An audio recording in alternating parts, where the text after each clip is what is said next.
So ayun mga idolo, meron akong gadget na naman, no. Hindi naman na bago to sa inyo mga idolo.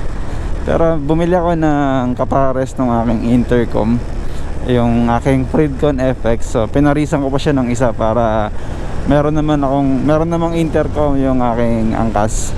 Kagandahan lang sa intercom na to is intercom na siya and meron na din siyang music sharing. So pwede kaming mag music sharing ng aking backride. Bukod sa pwede kaming mag-usap, pwede rin kaming makinig ng parehas. Pero yung function na yun is hindi gagana ng sabay. So kailangan kong mag-switch from music sharing into intercom or vice versa. Susubukan ko siya kung gumagana ba siya or kung worth it ba yung ginastos natin dito sa intercom.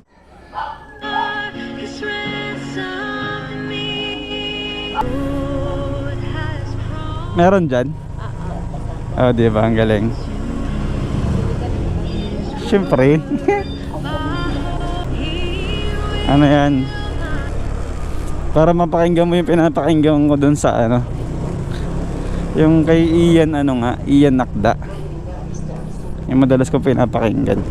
Pa-out na ako mga idolo, and natry ko naman kanina yung intercom, yung music sharing, and so far so good naman yung quality ng music sharing. And then yung connection sa Bluetooth ng cellphone is talaga namang stable.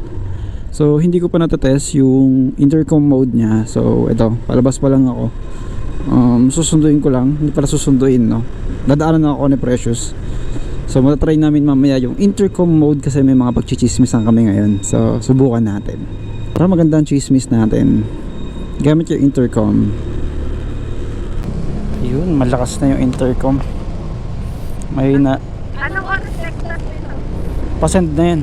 Pasend na? Oo. Nasaan na yung tali na kinuha mo dun sa ano? Saan? Sa kong cellphone. Tali.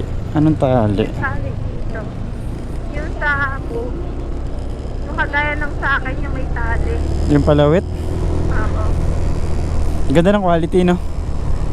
Maganda yung quality. Sakto lang. May bus. Hindi katulad ng isang intercom na gamit natin na quality rin ang presyo eh. Nagsend na siya? Nasa 150 ulit yan. ay 150 per ano? Ano yan? Limang tas. Pang ilan mo na to? Last na yan. Hindi nga siya nagre-remind sa akin na join ako sa task, ganun. Kasi parang ano siya? Parang Filipino. kaya nga feeling ko ganun, kaya hindi niya ako hinihingi kasi Pinay siya.